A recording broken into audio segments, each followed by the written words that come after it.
Assalamualaikum warahmatullahi wabarakatuh. Bismillahirrahmanirrahim.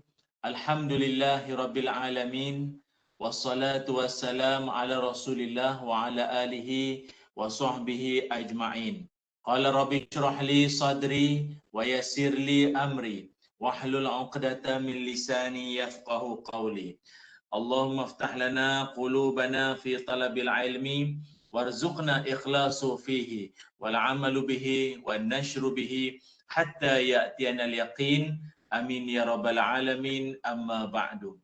Alhamdulillah, syukur dan puji dipanjatkan kehadrat Allah Subhanahu wa taala. Dengan izin, ketentuan dan kasih sayang Allah, maka dapatlah sama-sama kita bertemu pada kesempatan tengah hari yang berbahagia ini pada 1 Ramadan yang kita amat syukur pada Allah kerana sebelum ini telah pun sekian lama kita berdoa pada Allah, Allahumma barik lana fi Rajab wa Sya'ban wa balighna Ramadan. Ya Allah, berkatilah kami di bulan Rajab, berkatilah kami di bulan Sya'ban dan sampaikanlah kami ke bulan Ramadan yang al-mubarak ataupun Ramadan yang penuh dengan keberkatan. Dan hari ini sebagaimana yang telah kita panjatkan doa pada Allah telah pun menjadi kenyataan, kita berada pada 1 Ramadan, alhamdulillah. Dan dengan program kita yang dibawakan oleh KWAP, Tazkirah Ramadan 2021, terima kasih kepada seluruh rakan-rakan warga KWAP yang saya hormati, ketua-ketua jabatan, kaki tangan KWAP semuanya. Moga anda berada dalam rahmat Allah senantiasa. Amin ya rabbal alamin. Tajuk yang diberikan pada saya pada tengah hari ini untuk dikongsikan ataupun untuk kita bincangkan, sembang-sembangkan bersama pada tengah hari ini adalah amalan kita yang ditolak. Penat berbuat amalan berlipat ganda, terutamanya di sepanjang bulan Ramadan, tetapi tidak diterima oleh Allah Subhanahu wa taala. Apakah amalan-amalan tersebut? Ini bagus ni untuk kita bincangkan bersama, iaitu amalan kita yang ditolak oleh Allah Subhanahu wa taala di sepanjang bulan Ramadan ini. Muslimin muslimat yang dirahmati Allah sekalian. Bila kita sebut tentang pahala, pahala ini dalam Al-Quran disebut dengan pelbagai istilah ataupun kalimah. Pahala juga disebut sebagai hasanah. Pahala juga disebut sebagai ajrun. Pahala juga disebut sebagai thawabun. Jadi semuanya ini membawa maksud ganjaran daripada Allah. Kenapa amalan-amalan yang kita buat ni penting sangat untuk nak dapat pahala? Sebab pahala ini dia merupakan mata wang di akhirat nanti. Pahala dia merupakan mata wang di akhirat nanti, currency untuk akhirat. Kalau di dunia ni kita pergi ke Indonesia guna rupiah. Kalau pergi ke Saudi pakai rial. Kalau pergi ke Mesir dia pakai Egyptian pound ataupun genik. Kalau pergi ke Singapura pakai dolar. Pergi ke mana-mana negara lah dia ada mata wangnya yang tersendiri. Kalau pergi ke Thailand dia ada baht. Baht Thailand tu. Tapi kalau pergi ke akhirat pahala. Tu ceritanya.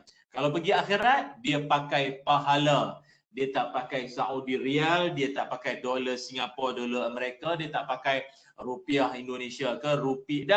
Dia pakai pahala. Maka makin banyaklah pahala yang telah kita kumpul daripada amalan-amalan kita selama hidup ni, maka makin berbahagialah, makin bermewahlah kita nanti di hari akhirat dengan amalan-amalan yang kita lakukan. Malah dalam Islam sendiri kita diajarkan siapa-siapa yang melakukan satu amalan kebaikan, maka dia akan mendapat 10 kali gandaan. 10 kali gandaan. Dalam Al-Quran Allah berfirman, A'udzubillahi minasyaitonirrajim. Man jaa'a bil hasanati falahu 'asyru amsalha.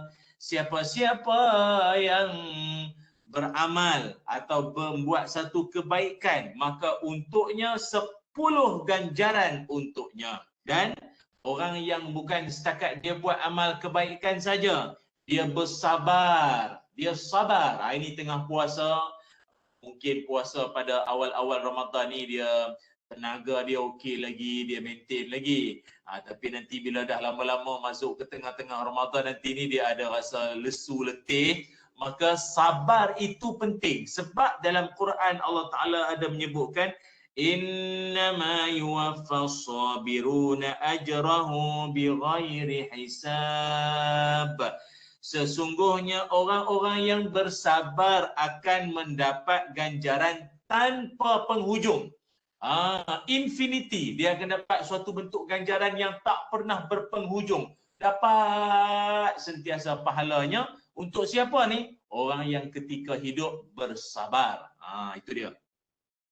Dan bukan setakat itu saja.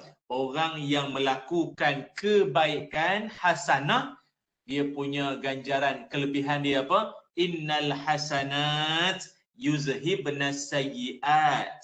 Orang yang melakukan kebaikan, maka kebaikannya itu akan menghapus segala keburukan dan kejahatan. Siapa ni? Orang yang melakukan kebaikan hasanah, dia bersedekah ke, dia tolong orang susah ke, apa saja amal kebaikannya itu dapat menghapuskan keburukannya yang lalu. Itu kelebihan dia. Betul, orang yang melakukan amal-amal kebaikan, amal-amal soleh, dia dapat kelebihannya. Maka bila masuk ke dalam bulan Ramadan Al-Mubarak, gandaan pahala itu akan dikali dengan berapa kali? 70 kali ganda. Masya Allah, 70 kali ganda. Akan dilipat gandakan. Wa amaluhum mudha'afah. Amalan mereka akan dilipat gandakan gandaannya. Macam ni, saya beri contoh ya. Nabi Muhammad sallallahu alaihi wasallam pernah bersabda, kata Nabi, man qara'a harfan min kitabillah falahu bihi hasanatun wal hasanatu bi asyri amsalihha. Nabi kata, siapa-siapa membaca satu huruf, siapa-siapa yang membaca satu huruf daripada Al-Quran, maka dia akan mendapat pahala 10 ganjaran pahala. Tetapi 10 ganjaran pahala tu pula, kata Nabi, la aqulu alif, lam, mim, harfun. Walakin alif harfun, wa lamun harfun, wa mimun harfun. Hadis riwayat Imam At-Tirmizi. Kata Nabi, bukanlah maknanya satu huruf tu adalah alif, lam, mim. Alif lam mim, maka bacaan tadi tu alif lam mim tu dapat 10 pahala.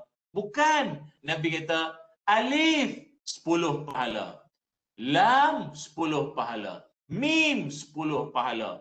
Masya Allah. Lepas tu bila masuk Ramadan dikali dengan 70 kali ganda pula, itu baru alif lam mim. Bagi kawan-kawan penonton-penonton sekalian, anda yang khatam Al-Quran, lepas subuh baca Quran, lepas zuhur baca Quran, lepas asar baca Quran, sebelum tidur malam baca Quran, dalam bulan Ramadan ni, ya Allah, berlipat kali ganda pahala yang anda bakal perolehi. Itu baru pahala baca Quran. Belum lagi pahala anda bayarkan ataupun belanja buka puasa untuk penceramah lagi. Tak faham tak? Melawak-melawak tuan-tuan, gurau dari kejauhan, dari jauh ku pohon maaf, gurau ya. Okey. Jadi pahala kita ni akan mudah sangat diperoleh menerusi amal-amal soleh, amal kebaikan yang kita lakukan. Jadi maknanya bayangkanlah betapa besar ganjaran pahala yang Allah akan berikan di sebalik amal-amal yang kita lakukan. Namun begitu kena ingat, barang perlu diingat, amalan yang kita laksanakan, amal kebaikan yang kita lakukan selama ini boleh jadi ditolak oleh Allah Subhanahu wa taala. Allah tak terima amalan kita tu akibat kerana beberapa perkara. Okey, dengar ya. Para penonton, sahabat-sahabat yang saya muliakan, jika nak catat silakan, nak rakam silakan. Yang penting tolong amal, tolong sampaikan pada teman-teman anda yang lain. Moga peringatan ini memberikan satu keinsafan, kesedaran buat kita semua. Amin ya rabbal alamin. Insya-Allah. Baik, apakah amalan-amalan yang ataupun perkara yang kalau kita buat, amalan kita itu akan ditolak oleh Allah Subhanahu wa taala? Banyak. Yang akan saya kongsikan antaranya ialah pertama sekali, amalan yang kita buat akan menyebabkan ditolak oleh Allah Subhanahu wa taala, iaitu yang pertama, melakukan perkara-perkara syirik ataupun terlibat dengan perkara syirik. Itu yang pertama. Dia terlibat ataupun dia melakukan perkara-perkara syirik, maka itu juga akan merosakkan pahalanya. Yang mana dalam Al-Quran Allah Subhanahu wa taala berfirman, a'udzubillahi minasyaitonirrajim. Walau asyraku lahabita anhum ma kanu ya'malun. Andai mereka melakukan perbuatan syirik, maka akan hilang semua amal yang pernah dikerjakan. Surah Al-An'am ayat 88. Daripada ayat ini dapatlah kita faham bahawa orang-orang yang melakukan benda-benda syirik, benda-benda yang mempersekutukan Allah Subhanahu wa taala dengan sesuatu yang lain, maka benda itu akan menyebabkan amalan kita bukan setakat ditolak, malah rosak terus, bagaikan sia-sia saja amalan tu. Kalau sekiranya kita terlibat dan terjebak dengan perkara-perkara syirik, iaitu mempersekutukan Allah dengan yang lain-lain. Banyak tuan-tuan, orang yang syirik pada Allah ni, bentuk-bentuk kesyirikan ni banyak. Ada juga yang disebut para alim ulama sebagai bentuk-bentuk syirik. Ada yang dipanggil sebagai syirik doa. Ada syirik doa. Syirik doa ni macam mana? Iaitu ketika dia susah dia doa ke Allah. Tapi bila dia senang, seolah-olah macam dia berdoa pula, dia meminta-minta pada selain Allah. Dan benda ini ada yang Allah Ta'ala rakamkan dalam Al-Quran, surah Al-Ankabut ayat 65. فَإِذَا رَكِبُوا فِي الْفُلْكِ دَعَوُوا اللَّهَ مُخْلِصِينَ لَهُ الدِّينَ فَلَمَّا نَجَّاهُمْ إِلَى الْبَرِّ إِذَا هُمْ يُشْرِكُونَ. Kata Allah dalam surah Al-Ankabut ayat 65, ketika mereka menaiki kapal di tengah laut, mereka berdoa pada Allah dengan penuh keikhlasan. Akan tapi bila mereka selamat daripada dilambung ombak, daripada ketakutan di tengah laut, selamat sampai ke darat, maka mereka kembali syirik pada Allah Ta'ala dengan mereka meminta-minta ataupun seolah-olah mempersekutukan Allah dengan makhluk-makhluk yang lain pula.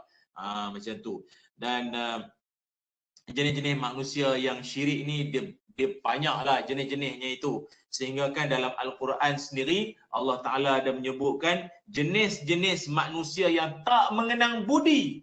Allah yang bagi nikmat, Allah yang bagi rezeki, Allah yang bagi kemudahan dalam hidup, lagi mau minta pada makhluk lain, lagi menyamakan Allah dengan makhluk-makhluk lain pula siap. Maka golongan macam ni Allah Ta'ala marah, sehingga kan dalam Quran ada 4 surah dalam Quran yang menceritakan tentang manusia jenis tak mengenang budi.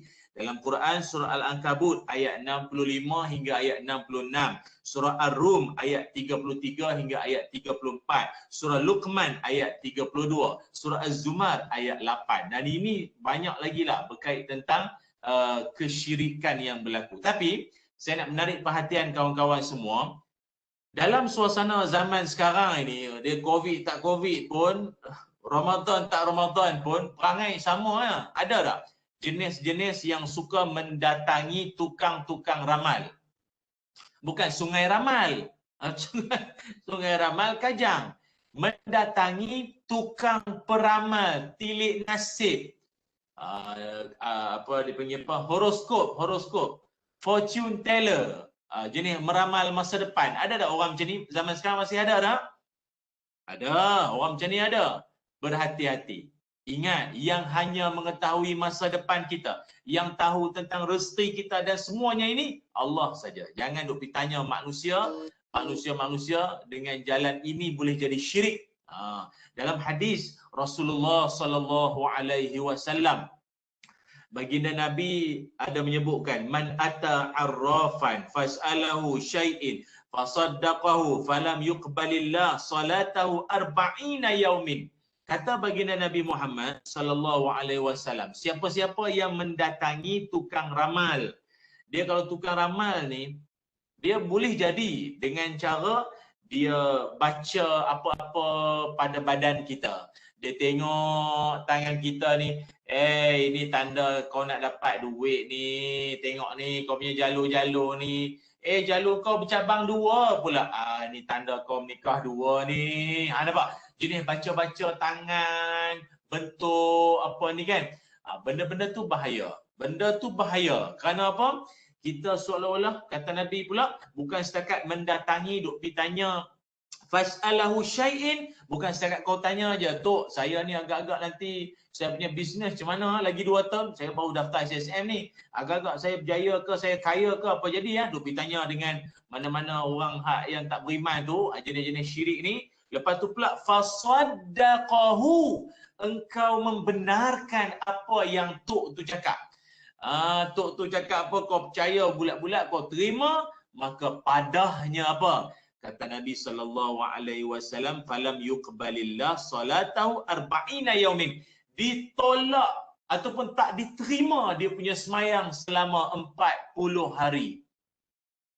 40 hari dia punya solat tak diterima oleh Allah Subhanahu wa taala. Letih saja tuan-tuan. Itu solat, tak tahulah kalau perangai itu terbawa dalam bulan Ramadan macam ni, tak tahulah puasanya apa jadi. Semayangnya tak diterima selama 40 hari. Ini kita baru masuk Ramadan pertama. Bayangkan kalau ditolak 40 hari, habis hangus. Macam tu je amalan kita. Kerana terlibat, terjebak dengan perkara-perkara syirik dan membenarkannya pula. Mungkin ada orang dia tak faham. Dia kata, habis tu Ustaz, kalau ditolak solatnya selama 40 hari, baik tak payah semayang. Tak semayang berdosa. Faham tak? Tak semayang, tak solat, berdosa. Tapi kalau solat terlibat dengan benda syirik, solatnya ditolak. Tak terima semayang tu. 40 hari. Allahu Akbar. Berat ni. Macam tahun sudah, kita kan, tahun sudah Ramadan kan kita dalam mood PKP, tahun sudah. Jadi masing-masing duduk di rumah, menghadap telefon. Jadi banyaklah berita-berita yang kita dapat. Antara yang menarik perhatian kita juga, agak viral, iaitu ramalan berlakunya kiamat pada 15 Ramadan. Jika kawan-kawan penonton-penonton KWFP semua pernah dengar tak? Tahun sudah ada isu tentang ramalan kiamat akan berlaku pada 15 Ramadan. Ada tak? Saya ingat ada. Rata-rata kawan-kawan pun mungkin dapat dia punya video ke WhatsApp macam tu lah, ada dapat tu. Ingat, jangan sesekali kita membuat andaian ramalan yang pelik-pelik macam tu. Yang hanya mengetahui bahawa akan berlakunya kiamat tu bila, semuanya Allah saja. Dalam Quran Allah berfirman, yas'alunaka 'anis sa'ati ayyana mursaha qul innama 'ilmuha 'inda rabbi la yujalliha liwaqtiha illahu. Kata Allah, mereka menanyakan kepadamu tentang kiamat bila. Kemudian kata Allah, katakanlah sesungguhnya pengetahuan kiamat itu ada di sisi Allah. Tak ada siapa pun yang dapat menjelaskan waktu kedatangan kiamat selain Allah. Clear? Kan? Habis tu Ustaz yang orang duk cerita tentang Dajjal, Ya'juj Ma'juj, lepas tu tentang Ad-Dukhan. Itu bukan kata ramalan ke? Itu bukan ramalan. Itu hadis-hadis fitan. Hadis-hadis ataupun hadis yang Nabi sendiri sebut berkaitan tentang peristiwa nak menuju kiamat. Itu memang ada. Tapi tak disebut exactly bila berlaku. Yang masalah sekarang ni, yang jenis duk mengaku, yang claim exactly berlaku bila. Pada Ramadan berapa ke, tak boleh sama sekali. Jangan duk buat andaian macam tu ya. Kerana perbuatan macam tu kelak akan merosakkan pahala kita ataupun amalan yang telah kita bina, amalan yang telah kita himpunkan selama ni, letih begitu saja boleh rosak nanti. Okey, faham ya? So bab-bab ramalan-ramalan ni jangan duk pelik-pelik tuan-tuan, terserahkan pada Allah Subhanahu Wa Taala. Sebab itu tak boleh ke ustaz kita nak ambil tahu pasal kiamat? Boleh nak ambil tahu pasal hal-hal berkait dengan kiamat, apa yang berlaku semua. Boleh. Tapi yang lebih penting, apa persiapan kita menuju kiamat. Sebab kiamat ni ada dua. Satu kiamat kecil, satu kiamat besar. Kiamat kecil macam mana? Mati.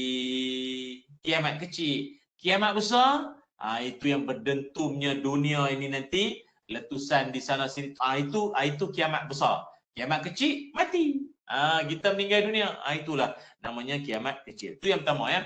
Perbuatan ataupun amalan syirik ataupun terlibat dengan perkara yang mensekutukan Allah atau menyekutukan Allah dengan makhluk atau sesuatu yang lain. Satu. Yang kedua, amalan yang akan membuatkan rosaknya pahala kita ataupun yang akan menyebabkan amalan kita tidak diterima ataupun amalan kita itu ditolak oleh Allah Subhanahu Wa Taala. Amalan yang keduanya adalah kerana mulut. Jenis kerana apa? Kerana mulut badan binasa. Kerana pulut pun habis. Kerana mulut punya pasal tuan-tuan, habis amalan kita semua, ditolak oleh Allah akibat kerana tak jaga mulut. Mulut tak ada insurans, mulut tak pergi sekolah punya orang. Saya nak kongsikan dengan kawan-kawan penonton-penonton semua bahawa kita ni dalam tempoh berpuasa Ramadan ni, Nabi Muhammad sallallahu alaihi wasallam, Nabi berpesan pada kita, laisa siyamu minal akli wasyarab, innama siyamu minal lagwi warrafathi. Kata Nabi, bukanlah puasa itu semata-mata menahan diri daripada makan dan minum saja. Puasa bukan setakat tahan makan, tahan minum saja. Tetapi puasa juga menahan diri daripada perkataan yang lalai, perkataan yang lucah atau menipu, bohong, cakap lucah, benda yang tak mendatangkan faedah pun juga boleh rosak pahala puasa, amalan puasa kita kerana mulut kita. Apa punya perangai ni, bulan-bulan puasa pun masih duk membawang, ngutuk, maki hamun orang di sana sini. Ini perbuatan yang tak patut berlaku sebenarnya. Kerana orang yang jenis suka mencerca, maki hamun orang ini adalah salah satu daripada perangai yang tak elok. Nabi sendiri menyebutkan laisal mu'min bitta'an walal la'an walal fahish walal bazi. Nabi SAW bersabda, bukanlah orang beriman. Nabi kata, bukanlah orang yang beriman kalau sekiranya mulut jenis suka mencela, jenis suka melaknat, buruk perangai dan mencarut. Na'udzubillah min zalik. Janganlah ada dalam keturunan kita jenis mulut tak ada insurans macam ni, jenis mulut suka maki hamun, caci maki orang. Habis pakai Facebook, pakai Instagram, pakai WhatsApp, pakai Telegram. Habis sembuh maki hamun ke orang dalam tengah puasa tu nanti. Itu yang di mana-mana pun saya sering berpesan. Ramai orang dia hanya sekadar menjaga perkara yang membatalkan puasa. Ingat, kita dalam hidup bukan sekadar perkara yang membatalkan puasa saja kena jaga. Ada juga perkara yang boleh membatalkan pahala puasa. Membatalkan pahala puasa, merosakkan pahala puasa kita. Apa punca-puncanya? Ni, jenis tak jaga mulut. Hati-hati kawan-kawan pejabat, hati-hati di office tu, duduk kawan-kawan kiri dan kanan, bawang bos pula, mengutuk orang sana sini, kan, jangan berperangai macam tu.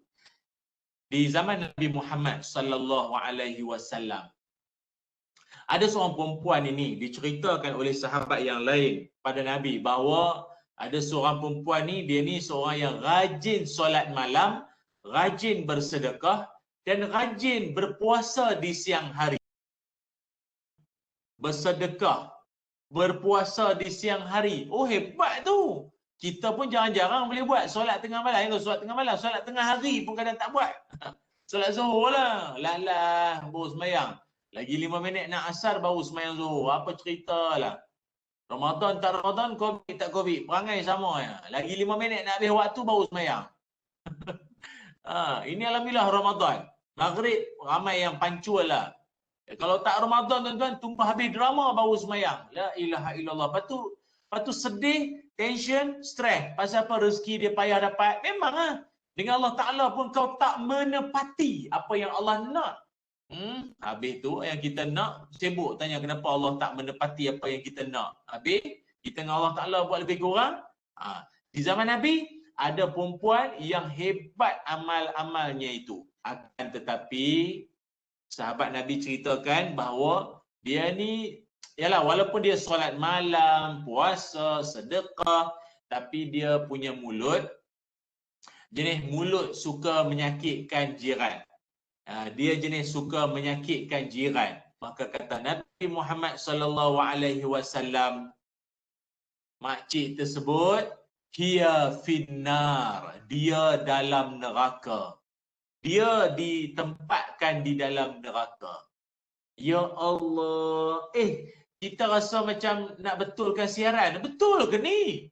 Bukankah makcik tu solat tengah malam, puasa di siang hari, bersedekah, tak kalah neraka. Dah. Ingat kawan-kawan. Walaupun amal kita punya banyak, tapi hanya kerana satu dua sikap kita, kelakuan kita yang menyebabkan Allah terlalu murka, akhirnya ke neraka. Hati-hati. Makcik tadi tu semayang malam, sedekah, lepas tu apa lagi? Rajin puasa siang hari, puasa sunat. Ya Allah, bagaikan Allah tak tengok, Allah tak pandang pun dia punya semayang malam, dia punya sedekah dan juga puasa dia. Tertolak seolah-olah amal-amalnya itu kerana mulut yang suka sakitkan hati jiran. Sebab itu kawan-kawan, ni kita hidup dalam suasana kejiranan. Wallahualam lah, saya pun tak pastilah. Mungkin ikut ada kawan-kawan yang sekarang ni nanti nak menuju ke Syawal, nak menuju ke Raya, nanti ramai renovate rumah. Bila dia renovate rumah, pasir-pasir, bukan pasir-pasir tepi pantai, bukan pasir-pasir tu. Pasir-pasir dia buat rumah ni lah. Yang renovate rumah tambah extend pos dapur lah apa kan. Hati-hati, simen, pasir, kalau hujan turun, mengalir pasir dan simen tu ke rumah-rumah jiran. Kita tak menyakitkan jiran dengan lidah kita, tapi dengan perbuatan kita, kecuaian kita. Ada tak di kalangan kawan-kawan yang bela kucing? Ada tak? Kalau ada yang bela kucing, saya pesan elok-elok, tolong jaga baik-baik anda punya kucing. Salah ke Ustaz bela kucing? Tak salah bela kucing. Tapi kalau bela kucing sampai tahap bau dia tu mengganggu ketenteraman, keharmonian, atmosfera perumahan kita, berhenti je lah buat perangai macam tu. Nah, bela kucing bagus, dapat pahala menyantuni haiwan. Tapi ni dapat dosa lain pula, menyakitkan jiran. Saya takut Allah tak pandang yang bela kucing tu, yang Allah pandang ni kemarahan jiran-jiran akibat kita tak jaga kebersihan. Tuan-tuan pergi parking, suka hati parking kat rumah orang. Mana boleh? Parking sesuka hati je. Tuan-tuan pergi manalah tahu nanti ikut ada open house ke kan? Ada majlis kenduri ke apa kawan-kawan kita buat. Memanglah kita nak pergi kenduri, dapat pahala tak? Menghadiri jemputan, walimah, walimatul urus ni, bagus dah dapat pahala tak? Ya, bagus. Tapi awak punya parking, main parking saja depan pagar rumah orang. Orang tu pula dia nak keluar. Ada urusan penting tapi blok jalan dia kerana kereta kita. Astaghfirullahalazim. Islam ni kawan-kawan semua, sampai tahap kita hidup berjiran pun agama sangat mengambil berat tentang hubungan kejiranan. Hubungan kejiranan ni adalah merupakan suatu perkara yang sangat dititik beratkan dalam agama kita. Sampai satu tahap Nabi Muhammad SAW mengajarkan, kalau kalian semua nak bina ataupun nak naikkan satu binaan, nak naikkan satu binaan tu maksudnya apa? Barangkali renovate lah. Nak naikkan binaan ikat batu bata naik tu kan. Tak boleh sama sekali kita menambah pada mana-mana bahagian rumah kita renovate ke, ikat batu bata naik tu, kalaulah ia sampai tahap menghalang angin ke rumah jiran. Tak boleh sama sekali. Tak boleh sampai terhalang cahaya matahari ke rumah jiran ke apa, jangan.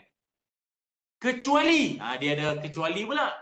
Kecuali dengan izin daripada jiran kita. Jiran kita pun membenarkan, boleh masa kita hidup sebelah menyebelah kan. Jadi tak apalah, boleh. Tapi jangan lupa, belah saya ni jangan lupa plaster sekali. Jangan biar tinggal batu bata nampak macam rumah saya pula tak siap. Rumah abang nampak siap, elok semua. Rumah saya macam tak siap, plaster lah belah saya sekali. Cat sekali lagi, bagus. Macam tu. Dengan izin baru boleh buat. Kalau tidak tuan-tuan, saya takut amal-amal kita selama ni ditolak oleh Allah hanya kerana mulut kita, perangai kita, perbuatan kita yang menyakitkan jiran. Clear Clear? Itu yang kedua. Sebab itu saya sendiri pun tak heranlah kenapa bagi kita orang lelaki-lelaki, khususnya kaum muslimin, dalam seminggu ada satu waktu, pada satu hari itu wajib untuk senyap. Wajib untuk senyap. Waktu bila? Kaum muslimin, orang lelaki-lelaki. Bila? Hari Jumaat. Hari Jumaat itu pula waktu khatib sedang berkhutbah. Wajib senyap kaum muslimin, lelaki-lelaki. Wajib dengar. Jangan cakap, punyalah Islam nak ajar, awak boleh reti diam tak? Engkau reti tak belajar untuk senyap seketika? Walaupun hanya sekadar nak bagi tahu, diam sekalipun tak boleh. Apatah lagi cakap-cakap yang lain. Oh ya Allah, kan? Itu amalan yang kedua, ataupun perkara yang kedua yang menyebabkan amalan-amal soleh kita ditolak oleh Allah Subhanahu wa taala. Baiklah, yang seterusnya, yang ketiga, orang-orang yang amalannya itu akan ditolak, amalnya tertolak oleh Allah Subhanahu wa taala. Siapa ini orang yang amalnya tertolak? Yang ketiga, orang yang mengungkit-ungkit pemberiannya. Dia dah bagi apa jual lah, bentuk pemberian ke, sumbangan ke, sedekah ke, dia dah bagi. Dah lah, tak payah sebut. Ya Allah, dia duk sebut situlah. Lagi-lagi kalau time dia tengah tak puas hati, habis dia ungkit. Dalam Quran Allah Ta'ala berfirman, A'udzubillahi minasyaitonirrajim. Ya ayyuhalladzina amanu la tubtilu sadaqatikum bil manni wal adha. Wahai orang yang beriman, janganlah kamu menghilangkan pahala sedekahmu dengan menyebut-nyebut, mengungkit-ungkit dan menyakiti hati si penerima. Orang tu kita dah tolong dia, orang berkenaan kita dah bagi sumbangan pada dia, tapi kita ungkit, dan bukan setakat ungkit saja, kita siap menyebut-nyebut benda yang menyakitkan hati orang tersebut. Tak boleh. Sebab itu Imam Al-Qurtubi rahimahullah ada menyebutkan tentang makna al-mannu. Al-mannu bermakna zikrun ni'mati ala makna ta'didi laha wa taqri' biha. Apa maknanya? Menyebut-nyebut nikmat, kebaikan, pertolongan, sedekah, dan dalam masa yang sama menyalahkan orang lain. Tuan-tuan duk sebut, masjid tu akulah yang paling kuat sekali. Aku ni orang kuat tau pembinaan masjid tu. Kalau tak ada aku, habis masjid tu. Nak harap orang sini, orang taman, orang perumahan sini, harap. Tak boleh nak diharap. Akulah dulu ni masjidnya. Dia ungkit-ungkit jasa bakti sumbangan dia untuk nak meraih pujian-pujian, sanjungan, pengiktirafan manusia lain, maka amalannya dia duk ungkit-ungkit dan dia siap seolah-olah dia macam merendah-rendahkan, menyalahkan manusia lain atau menghina manusia lain, maka perbuatan tersebut akan menyebabkan amalannya tertolak. Wal-iyazubillah. Wal-adha kata Imam Ibn Hajar Al-Asqalani, huwa an yanharahu au yu'ayyirahu au yushtamahu, iaitu membentak-bentak si penerima, menghina, mencela. Tuan-tuan pernah tak kadang pergi dekat mana-mana hentian rehat dan rawat RNR kan? Lepas tu marilah budak-budak mana datang, Assalamualaikum, mohon sumbangan, minta sumbangan sikit saya ni perempuan. Kita dah lah tak bagi sumbangan ke budak tu. Boleh maki hamun pula budak tu. Kata apa nak jadi engkau ni dah lah muka tak handsome. Engkau ini tu pemalas, kau ni apa hidup berdikari lah. Jangan menadah tangan kau orang. Kita memalukan dia pula. Menyebabkan semua orang pandang budak tu. Memalukan dia, jatuhkan maruah dia. Maka perbuatan macam itulah yang akan menyebabkan kita punya amalan kita tertolak ataupun ditolak oleh Allah Subhanahu wa taala. Okey, itu yang keberapa? Yang ketiga kan? Betul tak yang ketiga? Okey, yang ketiga. Yang keempat, yang menyebabkan amalan-amalan kita tertolak adalah kerana apa? Yang keempat adalah kerana kita tidak ikhlas atau niat kita tidak diiringi dengan keikhlasan suatu amalan tersebut dilaksanakan. Dalam sebuah hadis yang agak panjang, Nabi Muhammad sallallahu alaihi wasallam ada menceritakan bahawa nanti kelak di hari akhirat akan datang 3 golongan. Yang mana 3 golongan tu masing-masing mengaku akan amal-amal mereka yang tersendiri. Datang golongan yang pertama, apa yang kau buat di dunia dulu? Kata dia, saya ni ya Allah berjuang di jalan-Mu ya Allah sampailah gugur mati syahid. Akan tetapi walaupun begitu Allah Ta'ala balas balik, kazibta, bohong, engkau bohong. Kau punya berjihad kau itu bukan kerana aku. Kau jihad kerana kau nak dapatkan sanjungan manusia. Kau nak dapat pengiktirafan manusia. Manusia kata kau ni berani, kau ni prajurit yang paling disegani, engkau ini panglima paling hebat, paling kuat, kau nak paling-paling bagai semua tu, maka ambil tempatmu di neraka. Allah Ta'ala firmankan pada malaikat, ambil tempat di neraka untuk orang ini. Diseret mukanya itu masuk ke dalam api neraka. Na'udzubillah, ya Allah, ya Allah, ya Allah. Tuan-tuan, bayangkanlah tu orang yang berjihad tu. Yang keduanya adalah orang yang dia tampil di hadapan Allah dalam keadaan ditanyakan Allah pada dia, apa amalan di dunia dulu? Dia kata, saya ni Allah orang yang dulu di dunia, orang yang baca Quran, mengajarkan Quran dan ilmu pada manusia lain. Kata Allah, kazibta, bohong. Engkau mengajar segala apa isi kandungan Quran ke, engkau ajar Quran ke orang ilmu, engkau nak tunjuk bahawa engkau tu qari, kau tu alim, kau banyak ilmu, kau nak tunjuk ke orang kau tu banyak ilmu, maka ambil tempat engkau di neraka. Astaghfirullahalazim, masuk neraka pula. Dan mari golongan yang ketiga, ditanyakan pada dia, apa amalan dia ketika di dunia dulu? Dia jawab, amalannya ialah dia ni banyak bersedekah. Tapi banyak sedekahnya itu bukannya sedekah fisabilillah ke apa? Rupanya Allah Ta'ala kata pada dia, kazibta, bohong engkau. Engkau bukan bersedekah kerana aku. Kau bersedekah kerana lain. Kau nak dipandang pemurah. Kau nak dikatakan sebagai orang yang ala baiknya dia.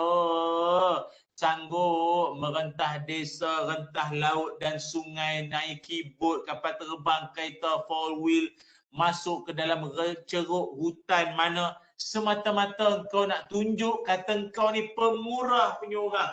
Kau bukan sedekah kerana aku. Maka nasibnya sama juga. Ambil tempat engkau di dalam neraka. habis pahala apa tadi? Pertama, amalannya jihad. Yang kedua, amalannya baca Quran atau mengajarkan Quran, mengajarkan ilmu. Yang ketiganya adalah sedekah. Semuanya amal itu tertolak kerana tidak ikhlas. Sebab itu saya berpesanlah pada diri saya dan kawan-kawan semua dalam amalan-amalan kita, khususnya dalam bulan Ramadan ini juga, tolong ikhlaskan niat kita puasa kerana Allah. Apa jua ibadah mesti kerana Allah, bukan kerana malu kat mak mentua, bukan kerana malu kat anak, bukan kerana yang lain, mesti hanya kerana Allah saja. Wa ma umiru illa liya'budullaha mukhlishina lahuddin.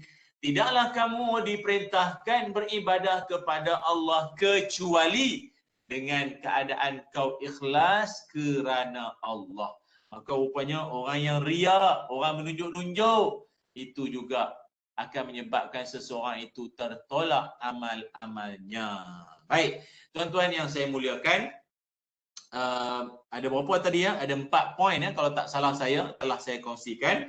Jadi dalam kesempatan ini saya berikan ruang waktu ini ataupun berikan laluan kepada penonton-penonton KWAP untuk kalau sekiranya ada soalan, kemusykilan, ada perkara yang terbuku di hati yang mungkin anda nak ajukan, yang anda nak tanyakan, kalau saya mampu jawab, saya jawab. Jika saya tak mampu jawab, kita serahkanlah atau KIV soalan ini dan diajukan kepada yang lebih alim, yang lebih pakar untuk menjawab soalan-soalan daripada tuan-tuan semua. Jadi untuk itu, saya serahkan kembali kepada pengurusi majlis atau tuan moderator. Kalau sekiranya ada soalan daripada rakan-rakan penonton-penonton kita, dipersilakan. Baik. Terima kasih Ustaz Ilyas di atas perkongsian sebentar tadi. Banyak ilmu yang boleh kita amalkan dalam kehidupan seharian kita. Ada beberapa soalan yang kita dah terima. Jadi soalan pertama ialah mengenai topik yang Ustaz uraikan tadi, mengenai horoskop. So soalannya ialah apa pandangan Ustaz berkenaan bacaan horoskop tarikh lahir? Adakah dibolehkan biarpun untuk tujuan suka-suka? Okey. Dia macam ni. Terima kasih ya kepada yang mengajukan soalan. Sebenarnya horoskop ataupun ramalan Virgo, Leo, Scorpio, benda-benda ni semua, ramalan ni walaupun pada asalnya sekadar tujuan suka-suka, tapi ingat benda tu kelak kalau dia ada berkait dengan rezeki kita, dia berkait dengan benda yang kita tak ingini, ada sikit-sikit sipi-sipi nak jadi, maka pada waktu itu kita benar-benar akan percaya. Bahaya. Contoh sebab tu kita dilarang daripada kita duk baca benda-benda ramalan-ramalan macam ni. Ramalan cuaca lain. Ramalan cuaca lain. Ini ramalan yang melibatkan ajal, jodoh, rezeki. Tak boleh. Jangan sama sekali duk hadiri, kita malah meyakini pula apa yang Tok tu cakap, Tok peramal tu lah. Saya beri contoh macam ni dulu ada kawan kita seorang, dia pun nakal-nakal. Zaman muda macam kawan kita tanyalah untuk suka-suka aja. Cina tu tanya, tengok lu punya itu tarikh lahir, you tengok gimana ni? Dia cek tarikh lahir, tengok itu ini pak dia tengok, dia kira-kira hayya luar banyak untung apa saya pula banyak untung dalam hati kawan kita tu, japek ni. Yalah tu untung, tiba kata untung. Lu akan pakai itu kereta BMW. Banyak mawang. Lu pakai BMW itu kereta mahal punya. You akan pakai nanti. Jadi kawan kita pun ya ke? Betul. Tak apalah. Lepas tu ingat, orang yang sekali dia terjebak dan dia tersangkut dengan ilmu-ilmu ramalan-ramalan ni, dia akan jadi ketagih tau. Dia rasa nak tahu lagi. Mula-mula dia tahu pasal rezeki. Lepas tu dia tahu pasal jodoh. Lama-lama dia nak tahu pasal tarikh mati pula. Lepas tu dia pun tanya dengan apa tu, lu tengok ni gua nanti hidup berapa lama? Saja dalam hati, takkanlah orang tua ni tahu. Lu hayah, lu wah, nanti lu mati Lu mati Mati itu sama BMW. You terjun itu gaung. You terjun itu gunung. Mati sama itu BMW. Jadi kan, sahabat-sahabat yang saya muliakan, akibat kerana kata-kata yang dicakapkan oleh Apek tu tadi, kawan kita tu sampai ke hari ni, walau banyak duit mana sekalipun duit dia ada, kereta BMW pantang. Dia takkan pakai BMW. Nampak tak? Dia terkesan. Dia terkesan juga akhirnya. Bahaya tu. Jadi saya harap penonton-penonton semua jangan sesekali terjebak dengan benda-benda ramalan horoskop ni, semua bahaya sama sekali. Tapi kalau yang pernah dengar tak orang cakap apa ni, rahsia melalui tai lalat? Dulu sok khabar ada tau. Ruangan-ruangan tu sok khabar. Tai lalat sebelah kanan, belah bawah, apa tanda dia dapat itu ini apa. Kalau macam tu pula macam mana Ustaz? Kalau orang yang tai lalat dekat tangan ni apa maknanya, tai lalat dekat kaki apa maknanya, kan? Tai lalat pada lalat apa maknanya? Okey, kalau yang itu, kalau yang jenis kedudukan tai lalat ke, orang kata kalau kening bersambung tu tanda cemburu ke, itu sekadar pengalaman-pengalaman orang saja. Tapi kita jangan sesekali meyakini, oh kalau kata tai lalat sebelah kanan pipi ni tu tanda apa? Tanda dia murah rezeki, sentiasa dapat rezeki. Lalat dia malah nak kerja. Covid tak Covid pun dia malah kerja. Tak apalah, ni tai lalat. Tak boleh, tak boleh. Itu sekadar orang tua-tua punya pengalaman saja, kebiasaan dia tengok orang yang ada situ biasanya, tapi jangan percaya, jangan bulat-bulat percaya, bahaya. Macam dulu ada satu kes, seorang makcik tu dia bagi tahu dengan perempuan tu, dia kata laki kau ni akan kahwin lagi satu. Laki kau akan kahwin lagi satu. Mula-mula perempuan tu dia tak percaya. Mula-mula dia tak percaya. Tapi bila disebabkan oleh, dia teringat-ingat apa yang makcik tu cakap. Lepas tu dia rajin nampak suami dia tersenyum-senyum depan handphone, tersenyum-senyum depan laptop. Menikah online kot PKP ni. Kan dia mula rasa apa yang makcik cakap, yang bomoh tu cakap, tukang ramal tu cakap, entah betul. Dia duduk cakap dengan suami dia, abang memang nak kahwin lagi satu kan? Abang memang nak tambah cawangan ke? Abang memang nak nikah lagi satu? Abang memang nak poligami ke? Hari-hari sebut,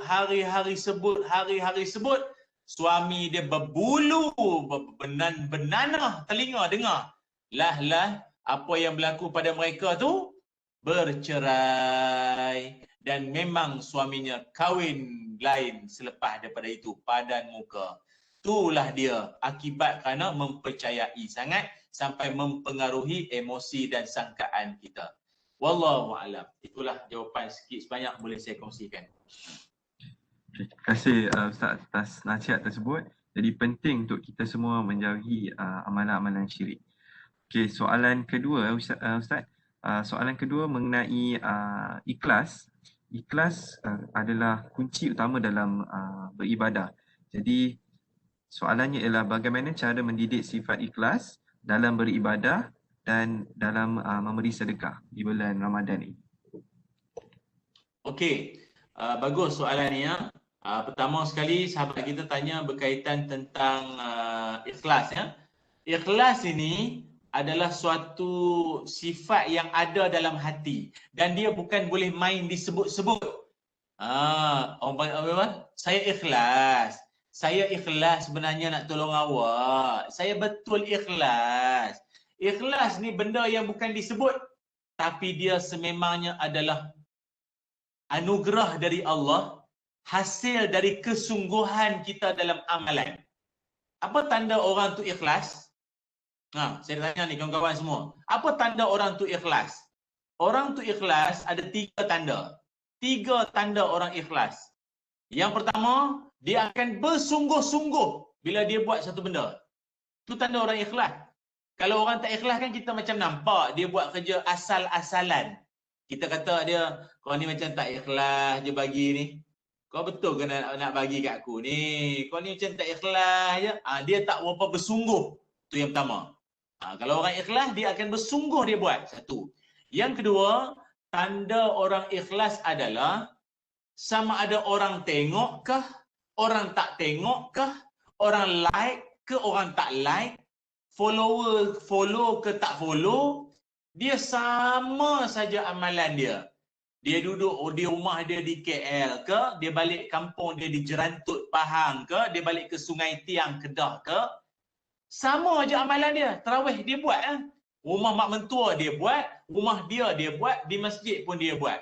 Tapi kalau orang tak apa ikhlas, depan mak mentua, semayang, solat malam, balik rumah sendiri, harap, tak bangun pun. Itu tanda orang tak ikhlas. Dia bermusim dan dia bertempat. Tapi kalau tanda orang ikhlas, yang ketiga tanda orang ikhlas ialah dia sedikit pun tidak terkesan dengan cakap-cakap orang. Orang kutuk ke, orang kecam ke, orang maki ke, orang memperlekeh, merendah-rendahkan dia pun, dia steady, dia amal biasa, dia istiqamah, dia buat je. Kan, baru pakai kopiah, kawan kita macam seolah menganjing. Assalamualaikum Syekh Kabir. Masya Allah, dalam ofis kita ni ada ustaz seorang. Kawan yang baru pakai kopiah tu baling kopiah. Tak mau pakai, pakai pun kena kutuk bagai semua. Kalau macam tu dia tak berapa ikhlas. Orang ikhlas ni, orang cakap apa pun selagi yang dia buat tu benda baik, dia maintain, dia okey. Dia okey. Jadi macam mana cara nak didik diri kita? Senantiasa beramal tanpa mempedulikan apa orang nak kata, yang penting apa Allah kata. Wallahu a'lam. Terima kasih Ustaz atas nasihat dan jawapan tersebut. Okey, mungkin soalan seterusnya. Okey, soalan seterusnya mengenai mimpi. Jadi soalannya ialah, apa hukum kita Google tentang perkara yang kita selalu mimpi? Contoh macam mimpi ikan atau mimpi ular. Mungkin Ustaz boleh bagi pandangan mengenai soalan ini. Okey, baik, terima kasih. Sahabat-sahabat, penonton-penonton yang saya muliakan, sekarang kita beralih kepada bab mimpi pula kan. Mimpi di siang hari, lamunanku terhenti, apa lagi? Bermimpilah. Okey, mimpi ni dia ada 3. Kawan-kawan kena ingat, mimpi ada berapa? Mimpi ada 3 jenis. Mimpi ada 3 jenis. Pertama, disebut sebagai mimpi yang dikurniakan oleh Allah Subhanahu wa Ta'ala, ataupun mimpi yang juga kita boleh katakan sebagai hadiah daripada Allah. Faru'ya salihah busyra min Allah. Mimpi-mimpi yang pertama, mimpi anugerah Allah, mimpi baik. Mimpi buat haji, mimpi tengah tawaf di Kaabah, mimpi tengah minum air Zam-Zam, mimpi tengah melawat makam Nabi. Itu kan mimpi baik-baik. Atau mimpi bertemu dengan arwah ayah yang dah lama meninggal. Itu pun mimpi baik, sebagai satu berita gembira dari Allah. Yang kedua, mimpi waru'ya tahzinun minasyaitan, iaitu mimpi daripada syaitan. Syaitan yang mana tujuan dia nak melemahkan jiwa kita. Contoh ni contoh. Mimpi rumah terbakar, mimpi kereta hilang, mimpi suami berkedudukan dengan perempuan lain, ataupun mimpi kita tak suka. Yang itu kata Nabi, mimpi yang direka-reka oleh syaitan untuk nak melemahkan jiwa kita. Untuk nak lemahkan jiwa kita, bangun pagi hari dengan rasa lemah, dengan rasa sedih, atau sangka buruk dengan suami. Pasal mimpi suami dengan perempuan lain semalam. Jam. Itu yang kedua. Dan yang ketiganya, wa ru'ya mimma yuhaddithul mar'u nafsahu, iaitu mimpi yang akibat daripada aktiviti seharian. Mungkin dia siang tu dia pergi ke zoo, dia pergi ke animal farm, pergi ke taman haiwan ke apa, banyak sangat tengok pameran ular kot. Banyak sangat tengok pameran ular. Lalah balik mimpi ular. Mungkin boleh jadi. Jadi panduan saya 3 tadi tu. Oleh kerana itu, kalau anda nak tengok kat internet tentang maksud-maksud mimpi, sekadar tengok, nak info saja tak apa. Jangan sampai meyakini. Jangan sampai meyakini, sekadar tahu tak apa, info je lah. Kata orang mimpi kena patuk ular, orang nak masuk Minang. Tapi ni bukan setakat mimpi patuk ular dah. Kena belik dengan ular dah, sampai kena telan dah. Sampai 50 tak nikah lagi, tak ada ertinya di situ. Okey, ini contoh saya lah. Okey, mungkin jawapan saya tadi tu menjawab persoalan sahabat kita ya. Wallahu a'lam. Okey, terima kasih Ustaz atas jawapan tersebut. Mungkin kita boleh ke agenda seterusnya, iaitu bacaan doa. Jadi saya ingin menjemput Ustaz untuk bacaan doa tersebut. Bismillahirrahmanirrahim. Allahumma salli ala Sayyidina Muhammad wa ala ali Sayyidina Muhammad. Alhamdulillahi Rabbil Alamin. Hamdan yuwafi ni'amahu wa yukafi'u mazidah. Ya Rabbana lakal hamdu kama yanbaghi wajhika wa 'azimi sultanik.